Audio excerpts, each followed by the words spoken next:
Sebelum masuk ke materi, izinkan kami memperkenalkan diri. Dengan saya sendiri, Rani Nurrahmah. Saya Anasya. Saya Gabriel Ahmad Salim. Saya Ahmad Musyafa. Saya Stella Dewas Destarani. Berikut adalah pemaparan materi kami. Latar belakang. Di era transformasi digital saat ini, efisiensi operasional menjadi kunci utama dalam memenangkan persaingan di industri kuliner. Banyak rumah makan konvensional masih mengandalkan sistem pemesanan manual, baik melalui pencatatan kertas maupun komunikasi lisan. Namun, metode ini memiliki kelemahan signifikan, seperti resiko kesalahan pencatatan pesanan, antrian yang menumpuk pada jam sibuk, serta lambatnya koordinasi informasi antara area depan dan area dapur. Perancangan sistem informasi pemesanan rumah makan secara digital hadir sebagai solusi untuk mengintegrasikan alur kerja antara pelanggan, kasir, dan koki secara real-time. Dengan sistem ini, pelanggan dapat mengakses menu dan melakukan pembayaran secara mandiri. Dengan sistem ini, pelanggan dapat mengakses menu dan melakukan pembayaran secara mandiri melalui perangkat pribadi, yang secara langsung mengurangi beban kerja pelayan dan meminimalkan antrian. Penggunaan metode pengembangan prototipe dipilih agar sistem yang dibangun benar-benar sesuai dengan kebutuhan real pengguna melalui evaluasi bertahap. Sementara pemodelan UML digunakan untuk memastikan arsitektur sistem terdokumentasi dengan presisi secara teknis. Perumusan masalah. Pertama, bagaimana merancang sistem informasi pemesanan berbasis digital yang dapat mempermudah pelanggan dalam melakukan pemesanan dan pembayaran. Kedua, bagaimana penerapan metode prototipe dalam pengembangan sistem informasi pemesanan rumah makan aksara rasa.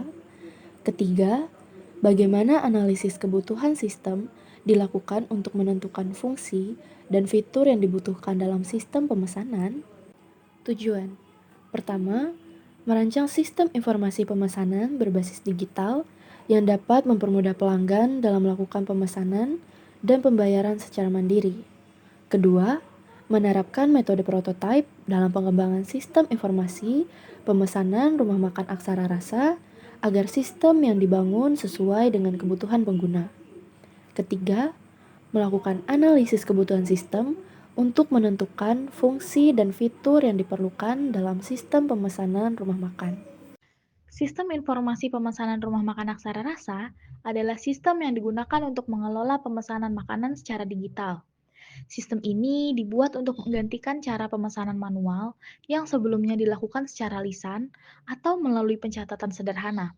Dengan sistem ini, proses pemesanan dapat berjalan lebih cepat, data pesanan tercatat dengan rapi, serta kesalahan dalam pencatatan dapat diminimalkan. Dalam penerapannya, proses pemesanan dilakukan dengan cara pelanggan mengakses tautan pesanan yang tersedia di meja menggunakan perangkat pribadi masing-masing. Melalui sistem tersebut, pelanggan dapat melihat daftar menu, melakukan pemesanan, serta menyelesaikan pembayaran secara langsung tanpa harus menunggu pelayan. Cara ini membantu mengurangi antrian, terutama saat rumah makan dalam kondisi ramai, serta membuat proses pemesanan dan pembayaran menjadi lebih praktis. Sistem ini melibatkan 3 pihak utama, yaitu pelanggan, kasir, dan koki atau dapur. Pelanggan menggunakan sistem untuk memilih menu, melakukan pemesanan, dan melakukan pembayaran. Kasir bertugas mengelola data menu, memantau pemesanan, serta melihat data transaksi. Sementara kitchen menggunakan sistem untuk menerima dan memproses pesanan. Dengan sistem yang terpusat, koordinasi antar bagian menjadi lebih baik, alur kerja lebih teratur, dan pelayanan kepada pelanggan dapat ditingkatkan. Metodologi pengembangan sistem. Metodologi pengembangan sistem yang digunakan dalam perancangan sistem informasi pemesanan rumah makan ini adalah metode prototipe.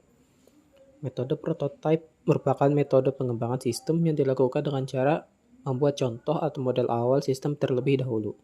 Model ini digunakan untuk memberikan gambaran kepada pengguna mengenai sistem yang akan dibangun sehingga pengguna dapat memberikan masukan sejak tahap awal.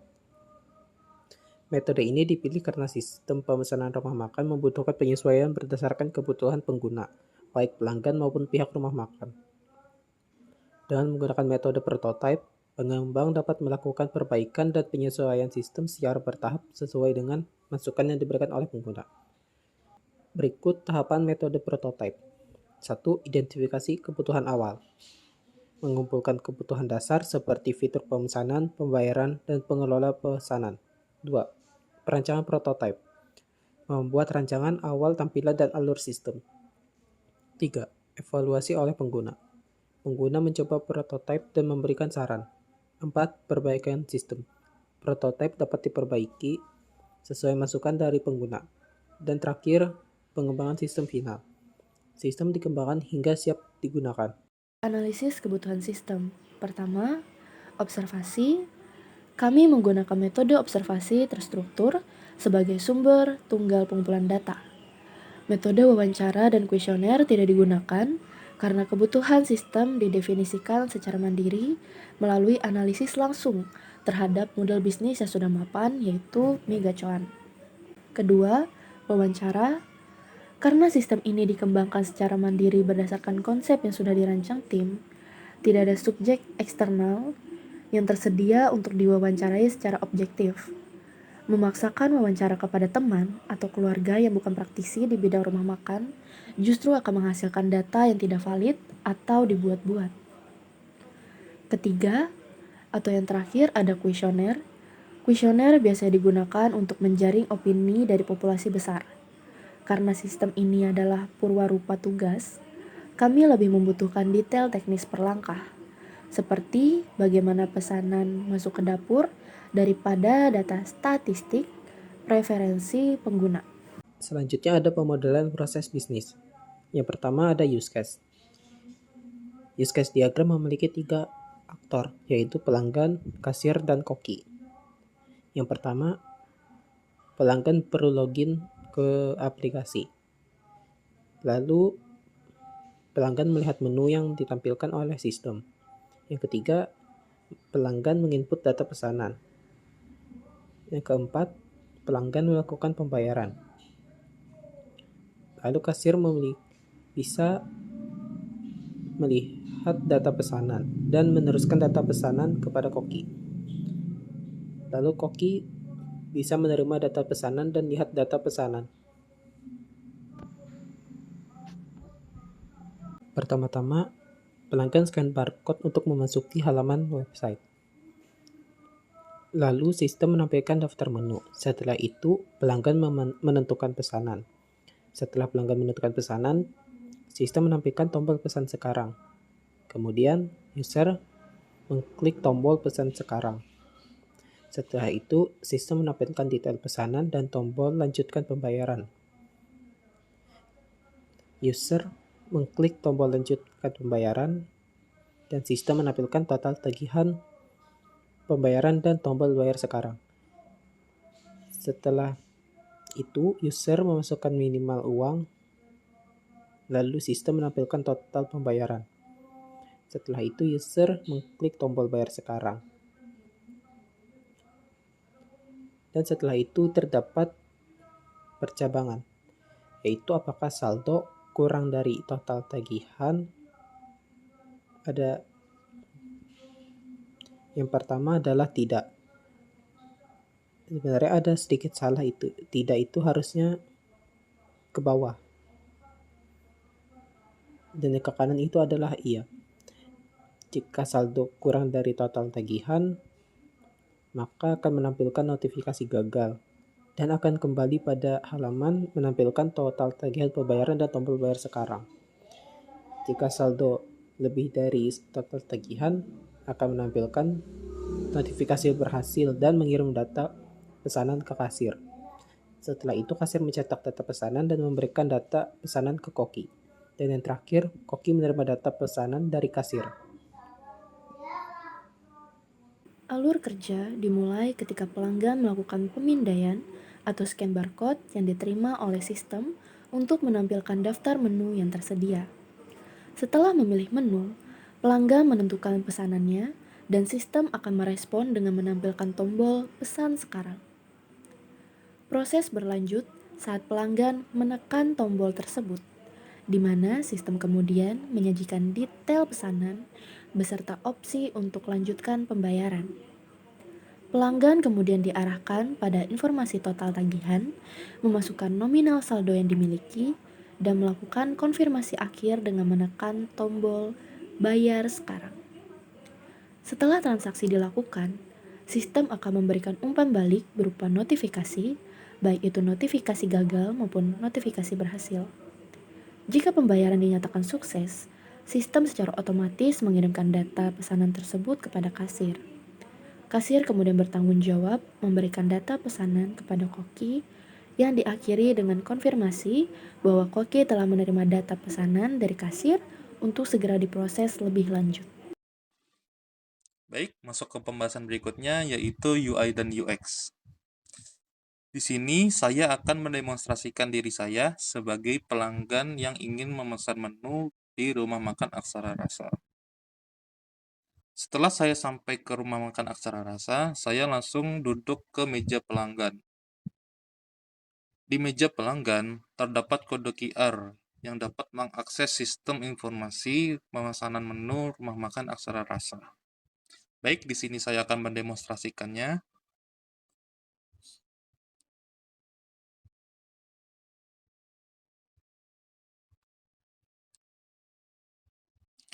Setelah saya men-scan kode QR tersebut, saya langsung menuju ke dalam sistem rumah makan Aksara Rasa. Sini, tampilan pertama langsung tertampil daftar menu rumah makan Aksara Rasa. Di sini semua menu yang ada di rumah makan Aksara Rasa, mulai dari makanan, minuman, dan cemilan.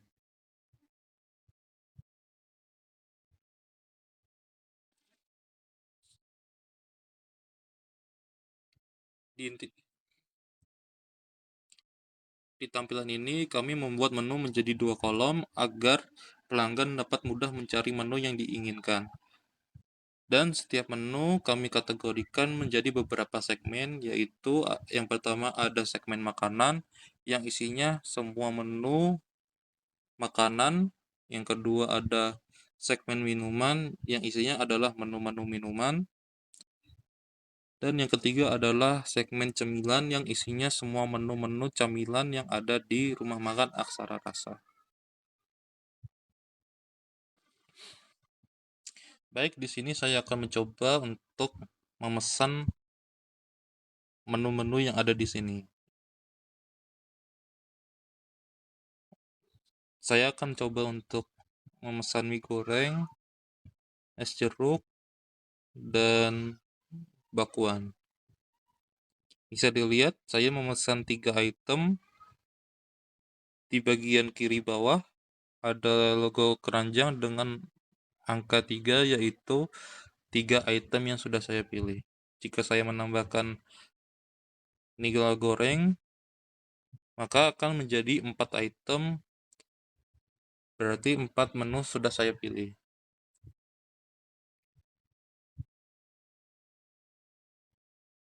Jika saya ingin menambahkan mie goreng lagi menjadi 3, maka akan menjadi 6 item. Di sini semua item yang sudah saya pilih, apabila website terrefresh secara tidak sengaja atau jaringan kurang baik, maka sistem akan menyimpan histori pemesanan kita. Baik, sekiranya sudah semua menu yang ingin dipesan sudah dipesan, kita bisa melihat semua pesanan yang telah kita pesan melalui tombol pesan sekarang. Di sini tertampil semua pesanan yang sudah saya pesan, yaitu ada bakwan, es jeruk, mie goreng, dan nila goreng.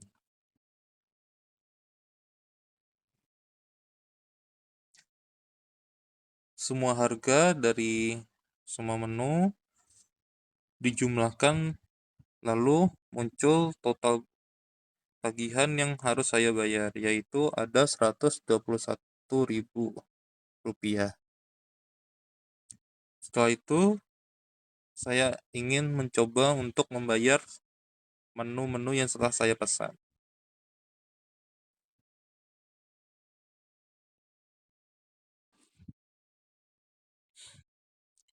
Jadi ini adalah tampilan pertama setelah saya menekan bayar sekarang.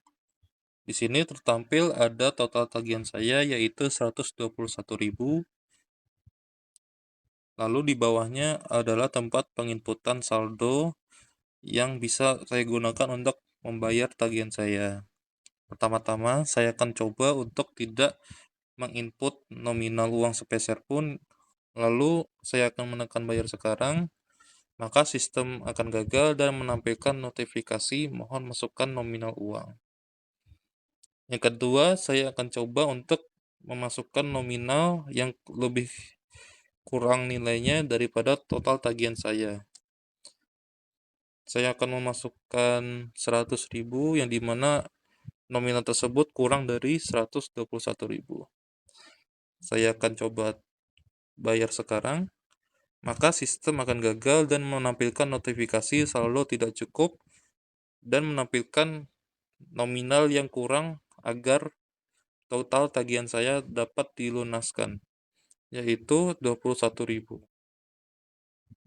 Baik, yang selanjutnya saya akan mencoba untuk melebihkan pembayaran saya. Baik, selanjutnya saya akan mencoba untuk melebihkan nominal uang saya untuk melunasi total tagihan saya, yaitu sebesar 125.000.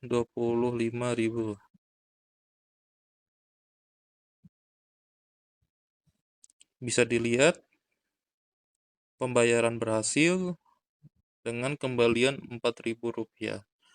Dengan ini semua pesanan saya dianggap berhasil dan masuk ke dalam database pembayaran.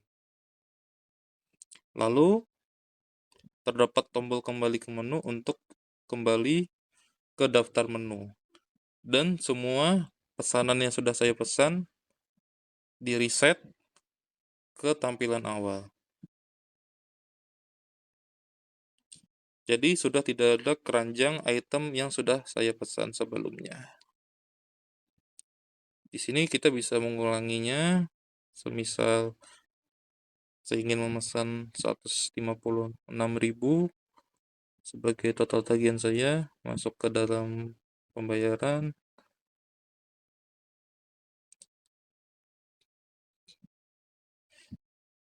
Jika saya memasukkan nominal yang pas, maka kembalian menjadi 0% dan pembayaran tetap dianggap berhasil. Sistem ini dirancang untuk mengelola proses pemesanan makanan atau layanan melalui 3 entitas utama, yaitu user atau pengguna, menu, dan pesanan. Alur dimulai dari entitas user yang memiliki data identitas seperti ID user, nama user, dan nomor handphone user. User ini melakukan interaksi dengan sistem melalui relasi memilih terhadap entitas menu. Dalam entitas menu, tersimpan berbagai detail informasi produk seperti ID menu, nama menu, deskripsi menu, harga menu, kategori menu, dan gambar menu. Hal ini menunjukkan bahwa seorang pengguna dapat melihat dan memilih berbagai pilihan menu yang tersedia sebelum melanjutkan ke tahap transaksi. Setelah pemilihan menu dilakukan, data tersebut kemudian diproses melalui relasi disimpan menuju entitas pesanan. Entitas pesanan ini berfungsi sebagai pencatat transaksi yang memuat atribut penting seperti ID pesanan, menu pemesanan, waktu pemesanan, serta total harga. Selain itu, terdapat kunci tamu atau foreign key berupa ID menu di dalam entitas pesanan untuk memastikan setiap transaksi terhubung secara akurat dengan menu yang dipilih. Desain arsitektur sistem. Alur kerja desain arsitektur sistem dimulai ketika pelanggan, kasir, dan koki mengakses sistem melalui web browser sesuai dengan peran masing-masing. Pelanggan melihat menu dan melakukan pemesanan, kasir mengelola dan mengkonfirmasi pembayaran, sedangkan koki memantau dan memproses pesanan yang masuk. Setiap aktivitas dari web browser dikirim ke web server yang berfungsi untuk memproses logika sistem, mengatur hak akses pengguna, serta menentukan tindakan yang harus dilakukan. Web server kemudian berkomunikasi dengan database server untuk mengambil dan menyimpan data menu, pemesanan, dan pembayaran. Hasil pemrosesan dari database dikembalikan ke web server, lalu diteruskan ke web browser masing-masing pengguna dalam bentuk informasi yang relevan. Baik, masuk ke pembahasan berikutnya, yaitu perancangan algoritma dan struktur data. Pada bagian ini, fokus utama kami adalah menentukan fondasi data yang digunakan agar sistem dapat berjalan dengan logis. Untuk struktur datanya, kami telah mempetakan 4 variabel kunci yang menjadi inti dari sistem ini. Yang pertama ada status halaman. Variabel ini berfungsi sebagai pengontrol navigasi antarmuka. Ia yang akan menentukan apakah pengguna sedang berada di tampilan pilihan menu atau sedang di tahap pembayaran. Yang kedua ada quantity item dipilih dan subtotal. Kedua variabel ini bekerja beriringan untuk menyimpan data kuantitas barang yang diambil serta menghitung harga per itemnya secara real time. Dan yang ketiga adalah nominal uang user. Ini adalah variabel input yang khusus kami siapkan untuk menampung jumlah uang yang dibayarkan oleh pelanggan saat transaksi terjadi. Dan yang keempat, keranjang belanja. Kami menggunakan struktur data berupa array atau list. Tujuannya adalah menampung sekumpulan daftar pesanan secara dinamis sebelum pesanan tersebut diselesaikan. Dengan variabel-variabel ini, alur data dari pemilihan menu hingga pembayaran dapat terkelola dengan rapi. Pengujian sistem menggunakan black box testing. Pada black box testing terdapat beberapa spesifikasi fungsional, yaitu yang pertama, jika saldo yang diinput lebih besar dari total tagihan, maka sistem akan menampilkan notifikasi pembayaran berhasil kembalian rupiah, di mana nilai kembalian ditampilkan secara otomatis oleh sistem. Yang kedua, jika saldo yang diinput lebih kecil dari total tagihan, maka sistem akan menampilkan notifikasi saldo tidak cukup kurang rupiah, di mana nilai kekurangan saldo juga ditampilkan secara otomatis oleh sistem. Dan yang ketiga, apabila saldo tidak diinput, maka sistem akan menampilkan notifikasi mohon masukkan nominal uang. Teknik black box. Teknik black box yang digunakan adalah equivalent partitioning, yaitu teknik yang mengelompokkan data masukan ke dalam kelas valid dan kelas tidak valid. Data valid berupa input saldo yang lebih besar dari total tagihan. Data tidak valid meliputi kondisi tidak menginput saldo serta menginput saldo yang lebih kecil dari total tagihan. Berdasarkan pengelompokan tersebut, dibuatlah beberapa test case sebagai skenario pengujian. Hasil pengujian. Hasil pengujian menunjukkan bahwa pada skenario pertama dengan saldo 25.000 dan tagihan 23.000, sistem menampilkan output pembayaran berhasil sesuai dengan yang diharapkan. Pada skenario kedua dengan saldo 20.000 dan tagihan 23.000, sistem menampilkan output pembayaran gagal atau saldo kurang dari tagihan. Dan hasil tersebut juga sesuai dengan expected output. Dan pada skenario ketiga, ketika saldo tidak dimasukkan dan tagihan 23.000, sistem menampilkan output pembayaran gagal atau saldo tidak dimasukkan, yang juga sesuai dengan hasil yang diharapkan. Pengujian menggunakan white box testing.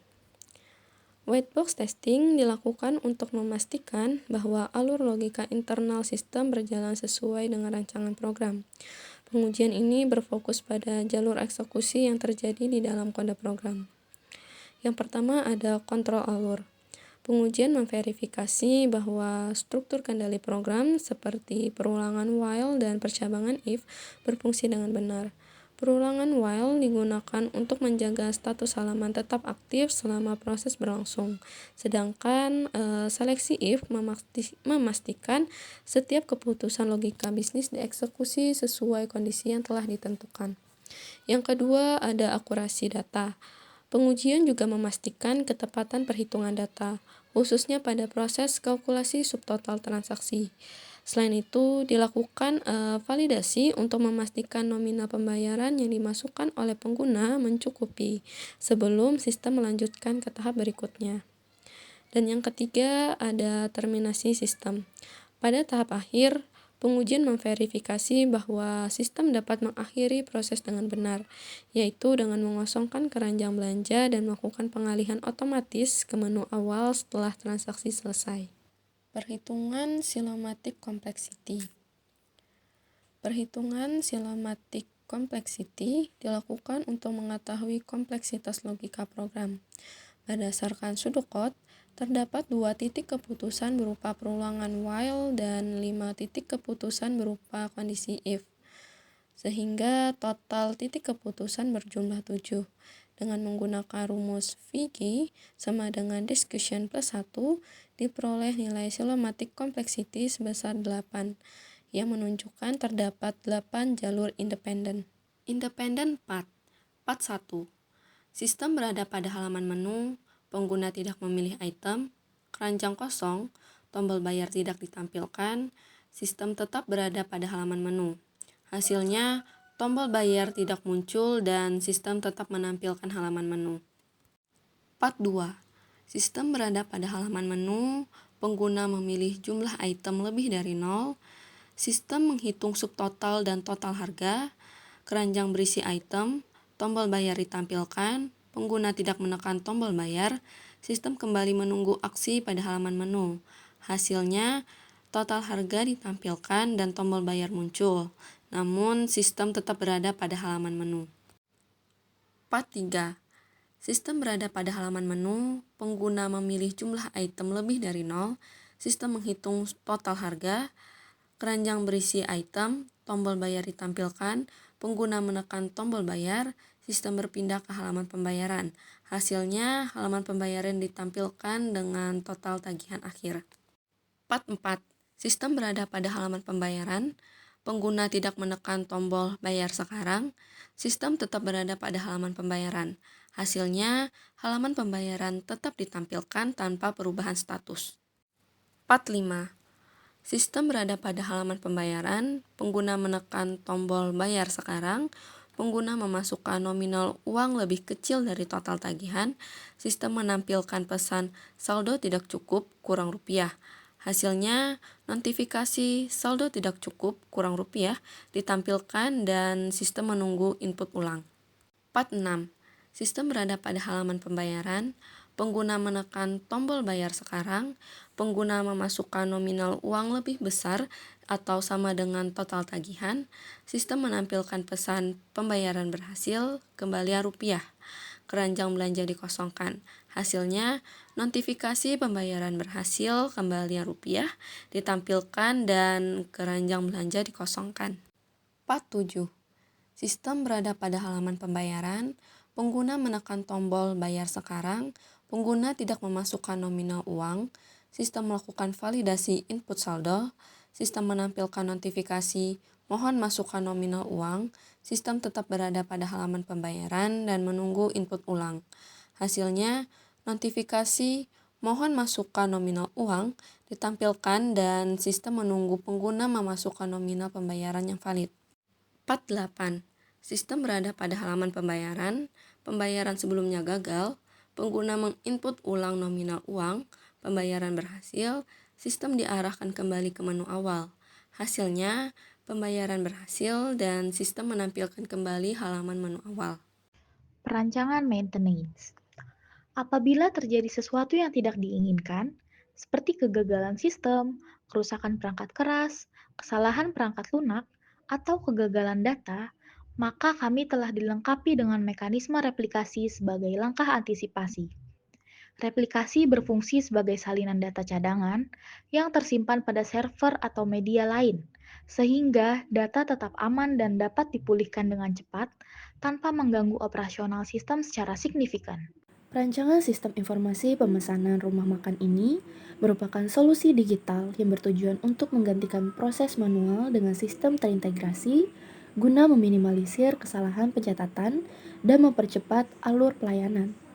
Melalui penerapan metode prototype, sistem dikembangkan secara bertahap berdasarkan kebutuhan nyata.